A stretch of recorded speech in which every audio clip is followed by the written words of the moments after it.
السلام علیکم ورحمۃ اللہ وبرکاتہ۔ الحمد للہ وحدہ والصلاة والسلام علی رسول اللہ وعلی آلہ واصحابہ اجمعین۔ ناظرین و سامعین، مختصر سے وقت کے اندر انشاءاللہ العزیز آج ہم محمد عربی صلی اللہ علیہ وسلم کی ایک حدیث سنیں گے اور انشاءاللہ العزیز اس پر عمل کرنے کی کوشش کریں گے۔ حضرت ابو ہریرہ رضی اللہ تعالی عنہ فرماتے ہیں کہ اللہ کے نبی صلی اللہ علیہ وسلم نے فرمایا، ثلاث مہلکات، کہ تین چیزیں ایسی ہیں کہ جو انسان کو ہلاک کرنے والی ہیں۔ اب وہ کون سی تین چیزیں ہیں کہ جو اللہ کے نبی صلی اللہ علیہ وسلم نے فرمایا کہ مجھے اور آپ کو ہلاک کرنے والی ہیں؟ سب سے پہلی چیز ہے شح مطاع، انسان کا بخیل ہونا، اور بخل کے ساتھ ساتھ وہ انسان اپنے بخل کو اچھا سمجھتا ہو، اس کی اتباع کرتا ہو، اس کی اطاعت کرتا ہو، وہ بخل کو برا نہ سمجھے، اس کی روک تھام کے لیے کوشش نہ کرے، بلکہ جب بھی اس کے دل کے اندر یہ احساس آئے یہ بخل کرنے کا، تو وہ اس پر عمل کرتا ہوا آگے نکل جائے، یعنی کہ اسے اپنی زندگی کا مشن بنا لے، اپنی زندگی کی روش بنا لے، اور وہ اپنی زندگی کے اندر بخل ہی کرتا رہے، لوگوں سے بخل کرے، حسد کرے، کینہ کرے۔ تو اللہ کے نبی صلی اللہ علیہ وسلم نے فرمایا کہ شح مطاع، یہ جو بخل کرنا ہے، اور ایسا بخل کہ جس کی مکمل اتباع کی جائے، اس کو مکمل انسان اپنی زندگی کے اندر کوڈ کرنا شروع کر دے، تو اللہ کے نبی صلی اللہ علیہ وسلم نے فرمایا کہ یہ ہلاک کرنے والی پہلی چیز ہے کہ جو انسان کو ہلاک کر دیتی ہے۔ پھر دوسری چیز اللہ کے نبی صلی اللہ علیہ وسلم نے فرمایا کہ وَهَوًا مُتَّبَعٌ، ایسی خواہش کہ جس کی اتباع کی جائے، یعنی کہ انسان کی بہت ساری خواہشات ہیں، تمنائیں ہوتی ہیں، لیکن ایک ایسا انسان کہ جو مکمل اپنی خواہشات کی اتباع کرنا شروع کر دے، اول سے لے کر آخر تک جو بھی اس کی خواہشات ہیں سب ہی کو وہ پورا کرنے کی کوشش کرے، اور جو اس کے دل و دماغ میں آئے، جو اس کے دل میں آئے، جو اس کے من میں آئے، وہ اس کے لیے کرنے کے لیے تیار ہو جائے اور کرتا چلے۔ تو اللہ کے نبی صلی اللہ علیہ وسلم نے فرمایا کہ یہ دوسرا ایسا عمل ہے کہ جو انسان کو ہلاک کر دیتا ہے، یہ مہلکات میں سے ہے کہ انسان اپنی خواہشات کی مکمل اتباع کرے، اپنے نفس کو بے لگام چھوڑ دے، اسے لگام نہ دے، ذرا بھی سوچے اور سمجھنے کی کوشش نہ کرے کہ یہاں پہ اللہ کے نبی صلی اللہ علیہ وسلم جو ہمارے نبی ہیں، جو ہمارے رسول ہیں، ہمارے رہبر ہیں، ان کی حیات، ان کا اسوہ حسنہ ہمارے لیے مشعل راہ ہے کہ انہوں نے کیا تعلیم دی ہے، پھر انسانیت اس کے بارے میں کیا کہتی ہے، پھر دنیا اس کے بارے میں کیا کہتی ہے، ذرا بھی وہ نہ سوچے اور صرف اپنی خواہشات پر عمل کرے، خود اپنے نفس کا بندہ بن جائے۔ تو اللہ کے نبی نے فرمایا کہ یہ عمل بھی انسان کو ہلاک کرنے والا ہے۔ پھر تیسری جو چیز ہے جو اللہ کے نبی صلی اللہ علیہ وسلم نے فرمائی، وہ ہے وَإِعْجَابُ الْمَرْءِ بِنَفْسِهِ، کہ انسان اپنے آپ کو سب سے بہتر، سب سے اچھا سمجھے، سب سے اچھا سمجھنے کی کوشش کرے کہ میں کیا ہوں، میں سب سے زیادہ اچھا ہوں۔ خود بینی جسے کہتے ہیں، خود پسندی، کہ انسان کے سوچنے کی بنیاد بھی اپنی ذات ہو اور اس کا اختتام بھی اپنی ذات ہو، اس کا انتہا بھی اپنی ذات ہو، وہ جو کچھ بھی سوچے، جو کچھ بھی کرتا ہے وہ اپنی ذات کے لیے کرتا ہو، اس کی ساری کے سارے اغراض اور مقاصد کے اندر صرف اور صرف اپنی ذات ہو، اپنا نفس ہو، تو پھر ایسا انسان بھی اللہ کے نبی صلی اللہ علیہ وسلم نے فرمایا کہ ہلاک ہونے والا ہے۔ اور ایک اور روایت کے اندر اللہ کے نبی صلی اللہ علیہ وسلم نے ساتھ یہ بھی فرمایا کہ وہی اشدہن، یہ جو پہلی دو چیزیں ہیں، انسان بخل کرتا ہے اور اپنی خواہشات کی مکمل اتباع کرتا ہے، یہ اس سے بھی تیسری چیز سخت ہے، یہ جو تیسرے نمبر پر ہے کہ وَإِعْجَابُ الْمَرْءِ بِنَفْسِهِ، کہ انسان اپنے آپ کو بہت اچھا سمجھے اور باقی دیگر لوگوں کو کم تر سمجھے، حقیر جانے، ہر معاملے کے اندر، مال اور دولت کے اندر، حسب و نسب کے اندر، برادری کے اندر، عہدے کے اندر، مرتبے کے اندر، ہر چیز کے اندر انسان اپنے آپ کو بڑا سمجھے، اپنے آپ کو بڑا سمجھنے کی کوشش کرے، بڑائی کرے، تکبر کرے، غرور کرے، اور دوسرے لوگوں کو کم تر سمجھے۔ تو یہ وہ تیسری چیز ہے کہ اللہ کے نبی صلی اللہ علیہ وسلم نے فرمایا کہ یہ ہلاک کرنے والی ہے۔ اب آتے ہیں ان تین چیزوں کی طرف کہ اللہ کے نبی صلی اللہ علیہ وسلم نے فرمایا کہ یہ تین چیزیں انسان کے لیے منجیات ہیں، ثلاث منجیات، کہ یہ آپ کو نجات دے سکتی ہیں، آپ کو دنیا کے اندر بھی آپ کے لیے عفت، آپ کے لیے آسودگی کا راستہ پیدا کریں گی، اور آخرت کے لیے تو کامیابی ہی کامیابی ہے۔ سب سے اول جو چیز ہے وہ اللہ کے نبی صلی اللہ علیہ وسلم نے فرمایا کہ خشیت اللہ فی السر والعلانیہ، اللہ رب العالمین کا خوف فی السر والعلانیہ، چھپے بھی اور ظاہر بھی، تنہائی میں بھی اور اجالے میں بھی، خلوت میں بھی جلوت میں بھی، رات کی تاریکیوں اور دن کے اجالوں میں بھی،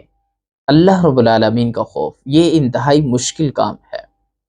ہم دنیا کے سامنے اپنے آپ کو پاک دامن، عفت اور سلامتی والا پیش کرتے ہیں، اپنے آپ کو دوسروں کا ہمدرد پیش کرتے ہیں، لیکن تنہائی میں ہم اللہ رب العالمین کے سامنے کیا ہیں، ہمارا کیا کردار ہے، یہ اصل چیز ہے کہ جس پر محنت کی ضرورت ہے۔ تو اللہ کے نبی صلی اللہ علیہ وسلم نے فرمایا کہ یہ آج چیز آپ کو نجات دے سکتی ہے کہ آپ کی تنہائی اور آپ کا ظاہر، آپ کا دنیا کے سامنے ہونا دونوں ایک ہوں، دونوں حال میں آپ اللہ کے سامنے ایک ہی جیسے ہوں، کہ جیسے آپ دنیا کے سامنے ہیں ویسے آپ تنہائی میں اللہ رب العالمین کے ساتھ آپ کا کیا ہو، تعلق ہو۔ تو یہ سب سے پہلی چیز ہے خشیت اللہ فی السر والعلانیہ، اللہ رب العالمین کا خوف، ڈر، تنہائی میں بھی اور دنیا کے سامنے میں بھی۔ اور دوسری جو چیز اللہ کے نبی صلی اللہ علیہ وسلم نے فرمائی کہ جو انسان کے لیے منجیات میں سے ہے، یعنی اس کو نجات دے سکتی ہے، وہ ہے والقصد فی الغنی والفقر، کہ انسان حالت فقر میں اور مال و دولت کی صورت میں، یعنی کہ اللہ رب العالمین نے اسے غنی بنایا ہے، اسے مال و دولت سے نوازا ہے، دونوں حالات میں وہ میانہ روی اختیار کرے۔ میانہ روی انسانی زندگی کے لیے اور معاشی استحکام کے لیے ایک بہت بڑی چیز ہے۔ کوئی بھی ملک ہو یا کوئی بھی قوم ہو یا آپ کی انفرادی زندگی ہو یا اجتماعی زندگی ہو، کسی سطح پہ بھی یہ جب آپ میانہ روی اختیار کرتے ہیں، آپ اپنی زندگی کے اندر میانہ روی لے کے آتے ہیں، تو آپ کامیاب ترین انسان کہلاتے ہیں معاشی طور پر۔ اگر وہ ملک ہے تو وہ ملک کامیاب ترین ہوگا، وہ مستحکم ہوگا، اس کی معاشی صورتحال مستحکم ہوگی، اس کے اندر استحکام ہوگا۔ اگر آپ انفرادی زندگی کے اندر ہیں تو تب بھی آپ کی زندگی کے اندر استحکام ہوگا۔ تو یہ انتہائی لازمی چیز ہے جو دوسری اللہ کے نبی صلی اللہ علیہ وسلم نے فرمائی کہ انسان اپنی زندگی کے اندر اعتدال لے کے آئے، میانہ روی لے کے آئے۔ اگر وہ اللہ رب العالمین نے اسے کم دیا ہے اور اس کی رضا پہ انسان کو خوش ہونا چاہیے کہ اس نے جس حال میں بھی انسان کو رکھا ہے، بہت اچھے حال کے اندر رکھا ہے، تو اسے اس اپنے حالات کے اندر اپنی چادر کے مطابق اسے پاؤں پھیلانے چاہیے، اسے علم ہونا چاہیے کہ اللہ رب العالمین نے اسے کتنا مال و زر دیا ہے اور اس میں وہ کتنا وقت بسر کر سکتا ہے اور اس کو کیسے مینج کر سکتا ہے۔ تو یہ جو اعتدال ہے، یہ جو میانہ روی ہے، اور اسی طرح سے جس کو اللہ رب العالمین نے مال و زر دیا ہے، مال و دولت دیا ہے، تو اسے بھی میانہ روی اختیار کرنی چاہیے۔ ایسا نہیں ہے کہ اللہ رب العالمین کی نعمتوں کا بے دریغ وہ استعمال کرے اور وہ پھر اپنے آپ کو فرعون سمجھتا ہوا پھرے، وہ اپنے آپ کو بہت بڑا طاقتور سمجھنا شروع کر دے، وہ دوسروں پر ان نعمتوں کو جتلانا شروع کر دے کہ مجھے اللہ رب العالمین نے تو یہ دیا ہے یا فلاں فلاں۔ تو انسان کو اللہ رب العالمین کی نعمتوں کا شکر ادا کرنا چاہیے، اس کا درست استعمال کرنا چاہیے، ٹھیک استعمال کرنا چاہیے، اور دین اسلام کے جتنے بھی کام ہیں، فلاحی کام ہیں، ان میں ان چیزوں کا استعمال ہونا چاہیے۔ اللہ رب العالمین کی نعمتوں کا یہی اصل استعمال ہے۔ تو لہٰذا میانہ روی اختیار کرنا، اللہ کے نبی صلی اللہ علیہ وسلم نے فرمایا کہ یہ آپ کے لیے کیا ہے، کامیابی کا ذریعہ ہے۔ پھر تیسری جو چیز ہے وہ ہے اللہ کے نبی صلی اللہ علیہ وسلم نے فرمایا کہ وَكَلِمَةُ الْحَقِّ فِي الرِّضَا وَالْغَضَبِ، کہ آپ کلمہ حق کہیں، آپ انصاف کی بات کریں، آپ حق گوئی سے کام لیں، آپ خوش ہوں یا ناخوش ہوں، آپ کسی سے راضی ہیں یا ناراض ہیں، آپ کسی کے ساتھ آپ کے بڑے تعلقات ہیں یا ایک وہ شخص ہے کہ جس کے ساتھ آپ کے کوئی تعلقات نہیں، تو زندگی میں جب بھی آپ کو کبھی بھی فیصلہ کرنے کا موقع ملتا ہے، آپ قاضی ہیں، آپ جج ہیں، یا آپ ایک ثالث، ایک عام کسی بھی محفل کے اندر آپ ایک ثالث کا کردار ادا کرتے ہیں، تو آپ کو انصاف کے ساتھ کام لینا ہوگا، آپ کو حق گوئی کے ساتھ کام لینا ہوگا۔ یہ حق گوئی، یہ انصاف، یہ کلمہ حق، یہ آپ کے لیے زندگی میں نجات کا ذریعہ بن سکتی ہے۔ آپ کی خود اپنی دنیا کی زندگی کے اندر بھی آپ کے لیے نجات کا ذریعہ بن سکتی ہے، اور آخرت میں تو اللہ رب العالمین ضرور اس کی انسان کو جزا دیں گے۔ تو یہ تین کام ہیں کہ اللہ کے نبی صلی اللہ علیہ وسلم نے فرمایا کہ جو انسان کو نجات دینے والے ہیں۔ سب سے اول کام خشیت اللہ فی السر والعلانیہ، تنہائی میں بھی اور اجالے میں بھی، یعنی کہ دنیا کے سامنے اور تنہا اکیلے بھی اللہ رب العالمین سے خشیت، اس کا ڈر، اس کا خوف۔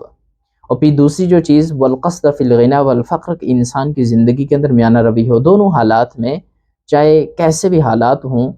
اللہ رب العالمین کا شکر ادا کرنا، میانہ روی اختیار کرنا اور اس کی رضا پر راضی رہنا۔ وَكَلِمَةُ الْحَقِّ فِي الرِّضَا وَالْغَضَبِ، اور تیسری چیز ہے وہ ہے کلمہ حق کہنا، حق گوئی کرنا، کہ جیسے قرآن مجید فرقان حمید کے اندر بھی اللہ رب العالمین نے کئی مقامات پر یہ تعلیم دی ہے کہ اعدلوا هو اقرب للتقوی، کہ عدل کرو اگرچہ یہ تمہارے رشتہ دار ہی کیوں نہ ہو۔ ایک مقام پر فرمایا کہ ولو کان ذی قربیٰ، اگرچہ تمہارے رشتہ دار ہی کیوں نہ ہو، تب بھی آپ نے حق کرنا ہے، حق گوئی کا ساتھ دینا ہے،